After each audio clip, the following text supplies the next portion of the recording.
Gentlemen, it's great to be back with the Civil War Roundtable Congress and these great lectures that they've been having for the last couple of months. And I've certainly been honored and humbled to be both a participant as well as being able to view some of these lectures. It's been a very learning experience. Have gained a lot, as I'm sure many of you have as well. Well, as you can see from the slide here, this evening I'm going to be talking about President Lincoln, the fall of Atlanta, and the 1864 election. I think maybe somewhat appropriate given the election we have coming up here in a couple months in November. And I'm reminded of something President Lincoln said in the summer of 1864. He said, quote, "We accepted this war for an object, a worthy object, and the war will end when that object is attained." And you think back to the summer of 1863 with the Battle of Gettysburg and Vicksburg and certainly decisive Union victories, and move forward to January 1st, 1864, it could very well be assumed that 365 days later, at the end of 64, that the war would still be going on. That there was no decisive point there that could lead to, one might conclude, that the war could be over during that year. And so therefore the electorate, the northern voters, might very well decide that a different president was possibly needed. One that might foster in a military or political changes to end the fighting and win the war and attain that object that Lincoln had stressed in the summer of 64. Lincoln said after the election had taken place, he said, quote, "We cannot have free elections or free governments without elections. And if the rebellion could force us to forego or postpone a national election, it might fairly claim to have already conquered and ruined us."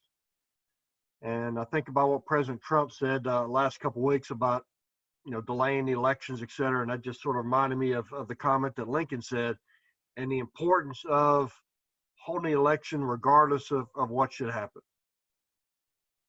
And so this election in the fall of 64 would certainly hinge upon a military strategy to bring the war to a successful conclusion. And to help him achieve that, Lincoln, as all of you know, turned to that one general that might enable him to attain that object that he stressed. And that would be General Ulysses S. Grant. Writing in his memoirs, Grant said about Lincoln, he said, "All he ever wanted was someone who would take responsibility and act and call on him for all the assistance needed, pledging himself to use all the power of the government in rendering such assistance." You think back to some of Lincoln's previous commanders, top commanders, McClellan, Burnside, Hooker, and some of the challenges that he had with them, as opposed to what Grant talked about. So this is the agenda I'll be following. The strategy, the famous Blind Memorandum, talk briefly about the Democrat convention, certainly the Republican convention, the fall of Atlanta, and then the road to re-election.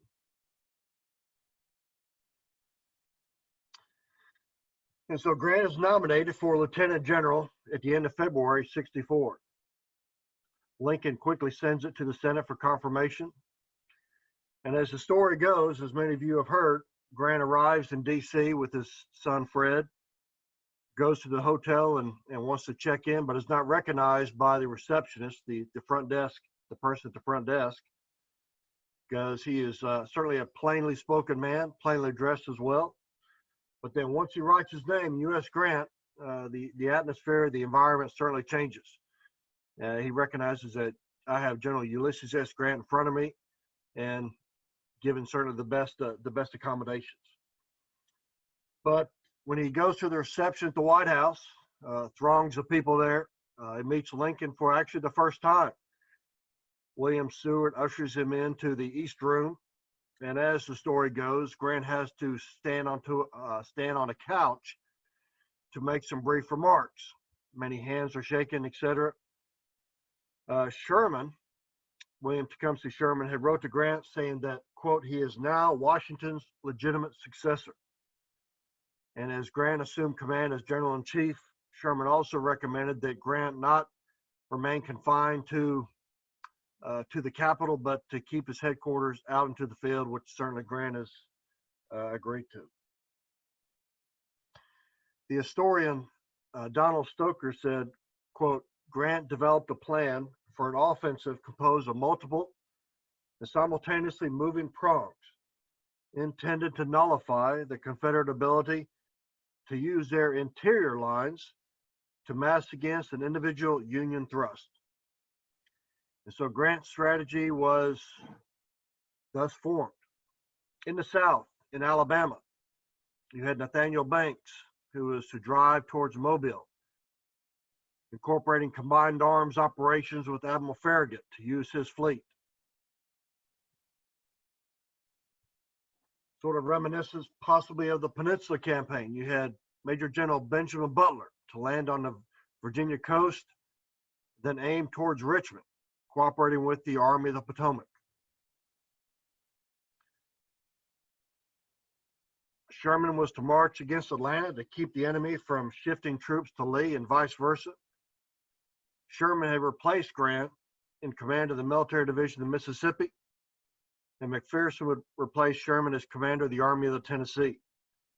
Henry Halleck, of course, would remain and stay in Washington, D.C. and serve as the chief of staff for General Grant.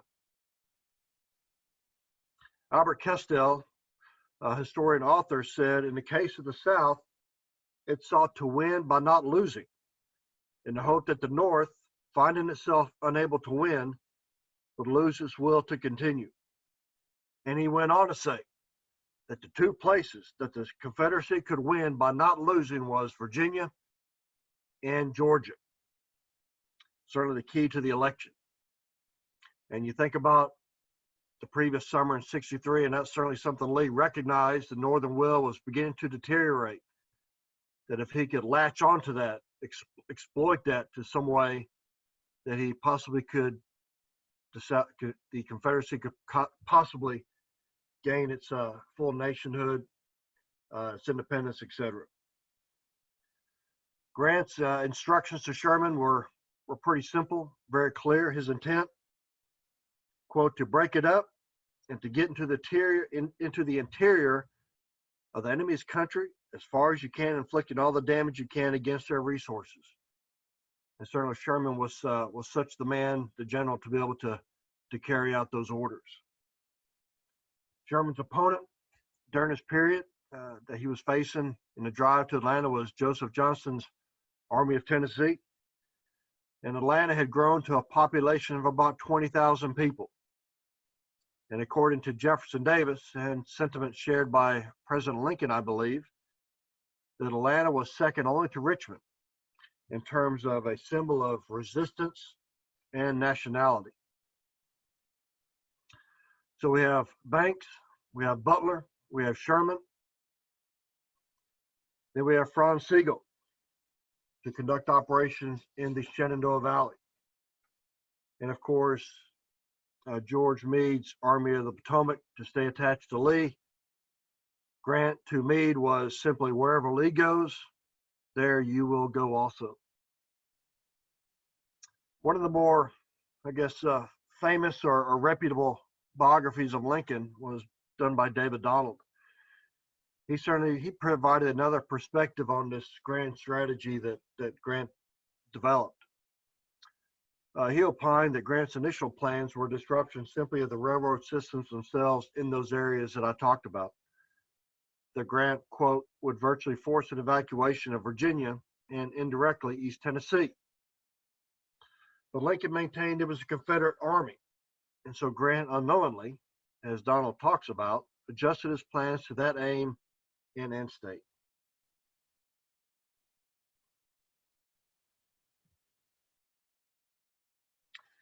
Sort of a sluggish progress on the military front with the convention approaching in June, those 5 areas that I talked about. Many Republicans began to question Lincoln's ability to win and actually govern. Some Republicans, radical Republicans, began to look for other candidates. Salmon Chase, Lincoln's Treasury Secretary, John Fremont, Benjamin Butler. In the National Union Convention, as it was named, to give a broader appeal, I guess, to the nation and to attract war Democrats, really turned out to be a fairly tame affair. Lincoln's 10% plan, which he had talked about, had welcomed in Arkansas, Tennessee, and Missouri to the convention, much to the anguish, as you can imagine, of radical Republicans. You see Hannibal Hamlin here. Probably the biggest controversy was the replacing of Hannibal Hamlin as vice president with Andrew Johnson, military governor of Tennessee, and again striking a broader appeal. The three components of the National Union Convention of the Republican platform were pretty simple. One, restoring the integrity of the United States, unconditional surrender of the Confederacy, and a constitutional amendment to abolish slavery forever.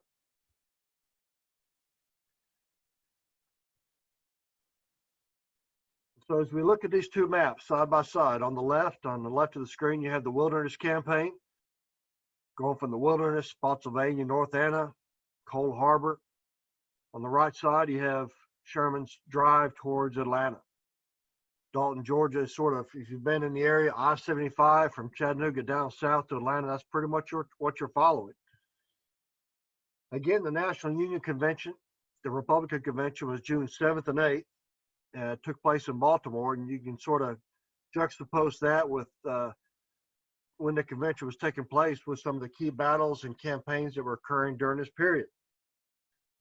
The Battle of Resaca and the drive to Atlanta, and Adairsville, 13th and 17th of May. While at the same time, Meade and Grant were battling out at Spotsylvania Courthouse, that bloody affair. May 25th, New Hope Church, North Anna, taking place. And of course, the siege at Petersburg lasting several months as Sherman was beginning to close in and battle around the fields of Atlanta. But you see Cold Harbor at the end of May till 12 June took place right in the middle of the National Union Convention. And so casualties were poured in, and certainly that was one battle that Grant talked about in his memoirs that he regretted most of all. But high casualties, and again, it began to make radical Republicans and others concerned about Lincoln's ability to continue to prosecute the war successfully. Would that objective be attained? And that was a legitimate concern. And with these bloody battles, bloody campaigns throughout all five of those areas that I talked about earlier, that Grant wanted to strike the Confederacy simultaneously, the Democrats, meanwhile, seeing the bloodbath that was occurring, withheld their convention based upon that. As more losses occurred on Union, they felt that was better for them politically to attain some advantage. So they kept putting it off as his losses began to mount.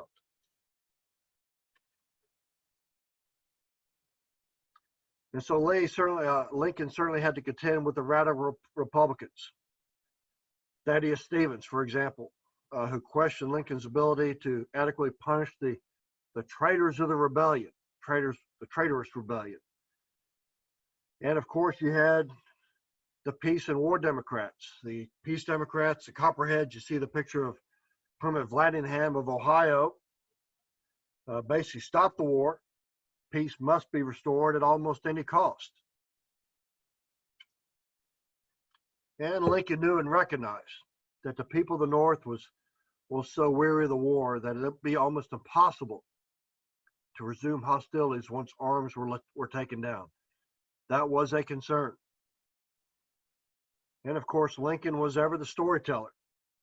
He shared a story with the delegation from the National Union League in June of '64 of an old Dutch farmer who told a companion once that it was usually best not to swap horses when crossing streams.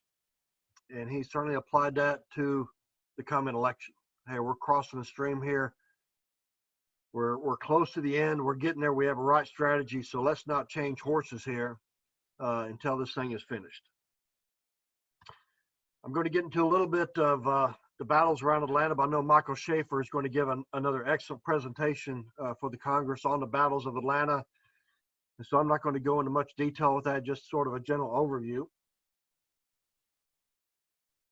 We have here, a few weeks after the convention took place, Sherman finds himself in front of the defenses outside of Atlanta. And it was certainly it turned out to be a Confederate victory at Kennesaw Mountain. Certainly more frustration for the Northern war effort, the Northern front. James McPherson talked about the Confederate victory at Kennesaw Mountain, that it bolstered Southern morale and increased Northern frustration. And I'm going to show a quick clip here, a short clip on the Battle of Kennesaw Mountain. I'm Rachel Conrad for 2AG TV. We're following in the footsteps of the Atlanta campaign. Today we're here on the Kennesaw Mountain National Battlefield.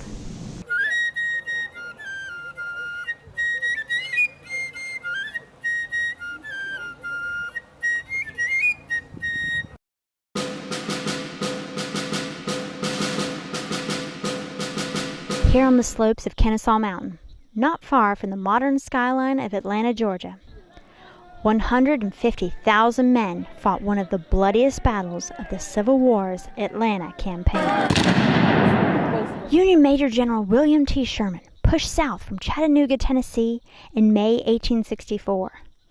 He drove back the Confederate Army of Tennessee with a series of battles and flanking movements. After hard fighting at New Hope Church, Pickett's Mill, and other points, Confederate General Joseph E. Johnston withdrew and prepared trenches at Kennesaw Mountain on June 21st and 22nd. Sherman followed. They entrenched up here. They had heavy concentrations of artillery, and they were very determined to fight it out.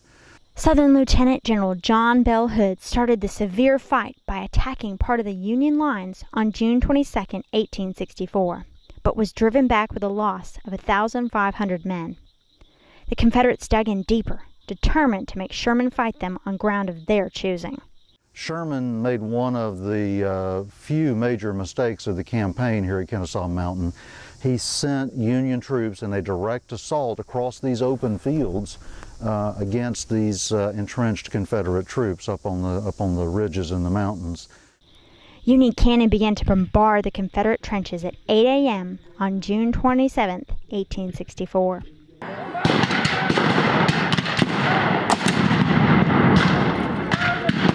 One hour later, tens of thousands of Federal soldiers surged forward in a direct attack on the Southern lines.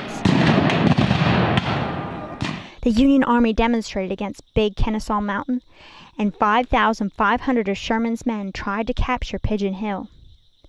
Both attacks helped keep the Confederate Army from heavily reinforcing its left wing, and that is where Sherman launched his main attack. They were just torn to pieces by artillery fire as they came into the open from below. They pushed forward, they came up this slope, they encountered obstacles that the Confederates had placed to slow them down, and then just waves of musket fire hit them. The fighting here at Cheatham Hill was bloody and desperate. Union soldiers got close but could not break the Confederate lines. The Confederates just broke apart this Union attack, forced the Union soldiers to entrench, in some cases only 30 yards from the Confederate lines, to entrench just to survive. The battle ended badly for Sherman. He lost 3,000 men, 3 times more than the Confederates. Although fighting continued along these lines for days to come, General Sherman never launched another frontal assault on any battlefield. Now, when you look at this spot, not only do you see the open field across which the Union soldiers attacked, but you can look right over here to my left, and you will actually see the entrance to a tunnel that the Union soldiers dug from their own lines that we're standing within here to try to dig under the ridge and blow up the Confederate fortifications that were on the top. The Confederates held on the Kennesaw line until the Federals outflanked them on July 2nd. 3 months later, after more hard fighting, the city of Atlanta fell to Sherman and his men. Learn more about Kennesaw Mountain National Battlefield Park by visiting our website at tv2eg.com. So that's the story of what happened here at Kennesaw Mountain. I'm Rachel Conrad for 2AG TV.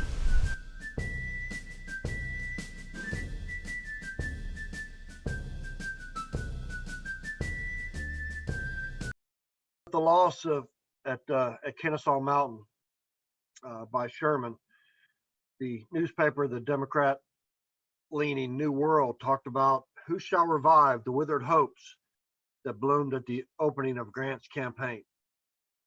James McPherson summarized the effort to this point, quote, after 2 months of fighting and 90,000 casualties on all fronts, Union Army seemed little if any closer to winning the war than when they started.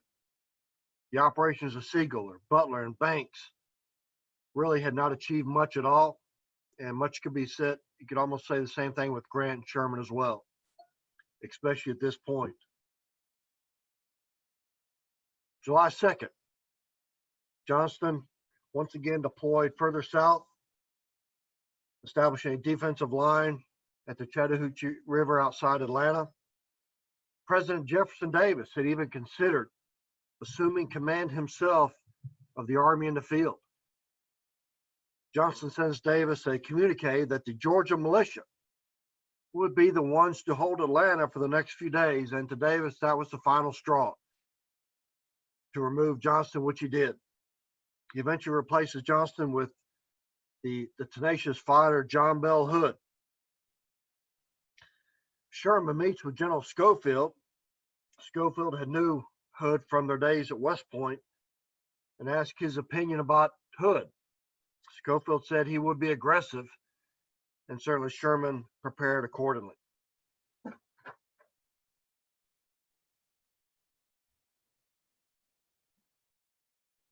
Shelby Foote stated that the Union losses at the time, quote, was about the number Lee had lost during the same 3-month span in Virginia, whereas Sherman had lost considerably fewer than half as many as Meade.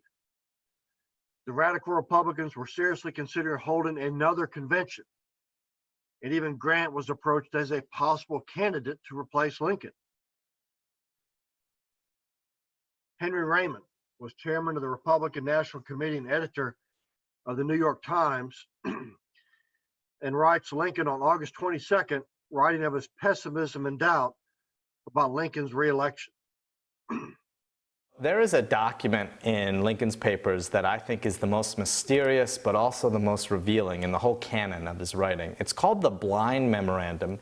It was written on August 23rd, 1864, and the language is so dramatic and striking. It's only 60 words long, but I'm going to read this right now, and it's stunning to consider what this represents just a few months before Abraham Lincoln faced his re-election in November of 1864. He writes on August 23rd, "This morning, as for some days past, it seems exceedingly probable that this administration will not be re-elected. Then it will be my duty to so cooperate with the President-elect as to save the Union between the election and the inauguration, as he will have secured his election on such ground that he cannot possibly save it afterwards." Now, what Lincoln did next is fascinating. He folded this document up, and you can see the fold lines in the original document, which is held by the Library of Congress, and he asked his cabinet secretaries to sign it on the reverse and date it without reading it. That's why we call it the Blind Memorandum. However, the questions are immediately confronting us. Why would he do this? Why would they sign it blind? And the answer is, Lincoln was asking them to date stamp an offer that he was making to the next president-elect, his Democratic opponent, yet to be named, but which he expected to be General George McClellan. And Lincoln knew that the Democrats feared him as a dictator, a tyrant. This is a man who had suspended civil liberties in defiance of an order from the Chief Justice of the United States in 1861. They realized that he had thrown or authorized the imprisonment of over 14,000 people in jail without judicial hearing. They considered him to be someone who had usurped the Constitution. So that type of person might very well ignore election results that went against him, or cancel them, or postpone them. And what Lincoln was trying to do by date stamping this offer from August is convince them that even if he lost, he had known for weeks that he was going to lose, and he was prepared to do what he thought was best for the country if they would go along with him. In other words, the president and the president-elect standing together, as Lincoln put it, to cooperate to help keep the army in the field, to make one last desperate attempt to capture the Confederate cities of Atlanta and Richmond, and perhaps end the war before the next president was inaugurated in March of 1865. Now, that's dramatic, it's unprecedented, it's outside of the Constitution, this sort of offer, but I think it's actually even more revealing than that. Because what you need to do with a document like this, a secret memo that Lincoln writes, is you have to ask yourself what else he might have done if he really believed these forces to be true, if he really thought there was a prospect of defeat in the offing for him and his administration. You reread that memo. This morning, as for some days past, it seems exceedingly probable that this administration will not be reelected. Then it will be my duty to, and fill in the blank. Because what you expect to come next is not an offer to cooperate with the next president. What you expect to come next after an opening like that is perhaps something like this. Then it will be my duty to step aside as the Union or Republican Party nominee to allow my country to focus on ending this war and to give my party a chance to put forward a candidate more likely to win. For example, that's what Lyndon Johnson said he was doing after the Tet Offensive in 1968. Step aside as the Union nominee, however, is something Lincoln would never do. Because despite our sometimes mythical impression of his humility, this is a man who did not think there was anyone better suited or more capable of leading the Union than himself. But what else could he have done? Then it will be my duty to abandon the emancipation policy, which has clearly ripped this country apart and threatened the chances of the Union's salvation. This is what he was under an awful lot of pressure to do in August of 1864. There were leading political advisors and figures in the Union who were urging President Lincoln to walk back the promise of emancipation. One of those advisors met with Lincoln in private on August 19, 1864, and another man present at that meeting recorded what Lincoln said in a diary account that's as vivid as any of the war. Lincoln said, "I would be damned in time and in eternity if I returned to slavery the black men who fought for this country. I would be damned in time and in eternity." He wasn't going to waver on the question of emancipation. Another policy, though, that he might change, and other advisors were urging him to change, was his hard line about negotiation with the Confederates. Some of his advisors urged him to just simply open up talks with the Confederacy in order to help quell some of the disappointment. He was receiving all kinds of reports from the field. "The people are wild for peace," said one correspondent. "Your re-election is an impossibility," said another. And what they were urging him to do was create a sense of an end game, give people hope that the war might end. And some of them were even cagey enough to tell him, "You don't have to actually negotiate with the Confederates. Just pretend to negotiate in order to give people a sense of hope in the fall elections." But Lincoln stuck to his preconditions for talks. He said there were two essential preconditions for any negotiation with Jefferson Davis and the Confederates. Number one, they had to agree to the restoration of the Union, and number two, they had to agree to the abandonment of slavery. Now, anybody who's watching this video knows full well, those were the reasons why they were at war in the first place. So what Lincoln was in a sense saying in the summer of 1864 was there were no chance for talks. So he wasn't backing down on talks, he wasn't flip-flopping on emancipation, he wasn't stepping aside as the Union nominee, and he wasn't willing to cancel the elections. He said after the fact, "We cannot have free government without elections." It's one of the wisest things he ever said, but it's the cardinal principle of Lincoln's view of the Constitution, which is that a Constitution that begins "we the people" ultimately rests on the people's sovereignty. And therefore, there is no principle greater, no bulwark stronger in the American Constitution than the elections that the people conduct to determine who represents them. And so therefore, I consider this to be Lincoln's greatest moment. I know the Blind Memorandum is not so well known, but it should be better known. On August 23, 1864, Abraham Lincoln showed us why he was a great president. His faith in the people, his belief in emancipation, his willingness to risk real political loss for that policy, his unwavering firmness in the face of a war that was frustrated and sometimes long delayed and too bloody, and of course his essential belief in himself and his long experience as a political leader. All of these factors come to play on Tuesday, August 23, 1864.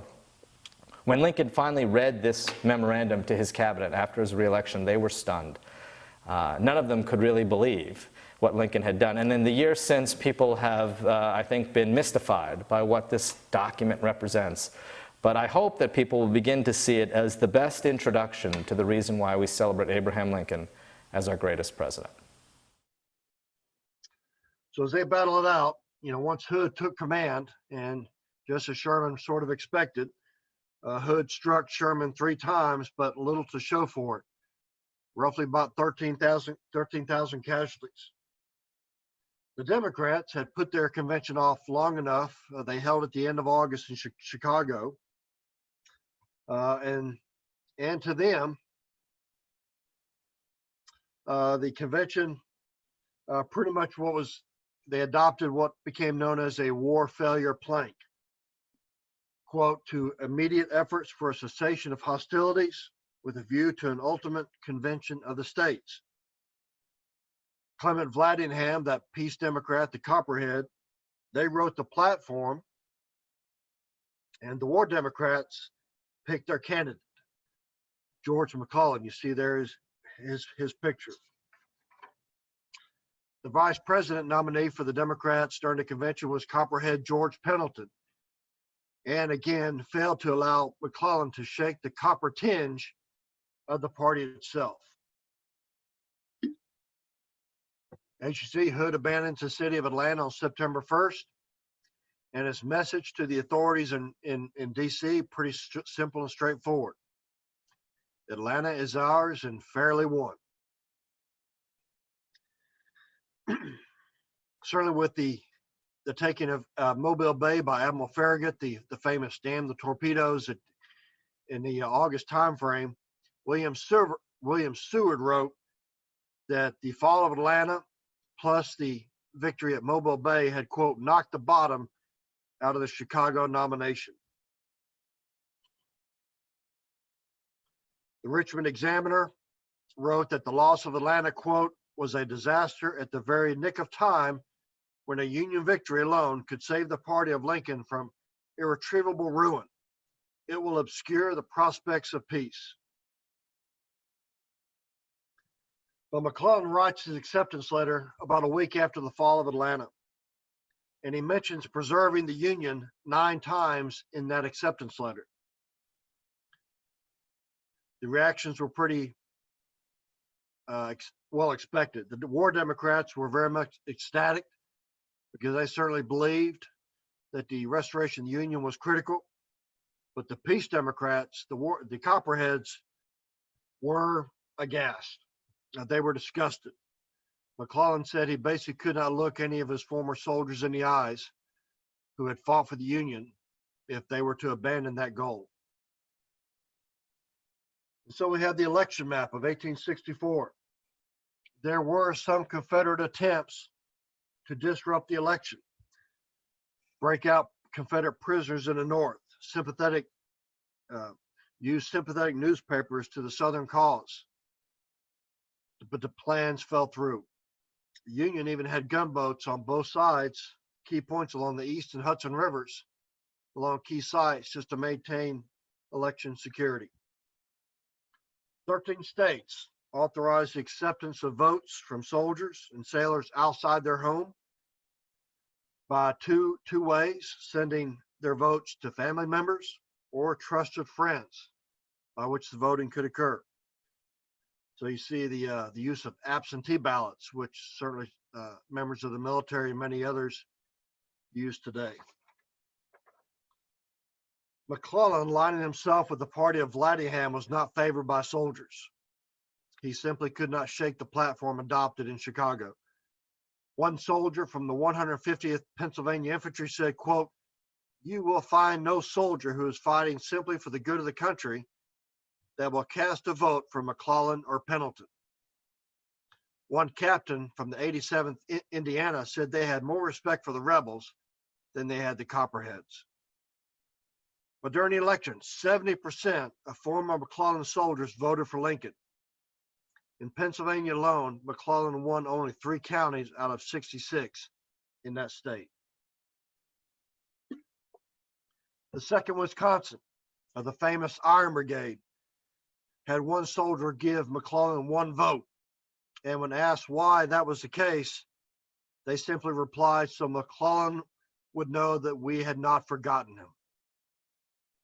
Kind of sums it up. Yet the question is, had Atlanta not fallen, would it have made a difference?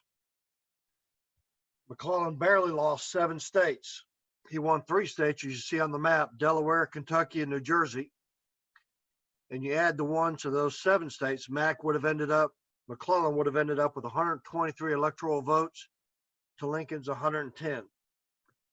And certainly a McClellan victory is most interesting to speculate what it might have looked like for the rest of the war, how that war effort would have been prosecuted, what might Reconstruction have looked like. All questions. And so this is all based on an article I wrote for the Georgia Historical Quarterly. But to me, it was really Atlanta, the fall of Atlanta, that made the difference. And many historians and authors and Civil War fans can make a good argument that Gettysburg was possibly the turning point of the war, or perhaps it was Vicksburg. You know, Clausewitz said that war is a continuation of politics by other means.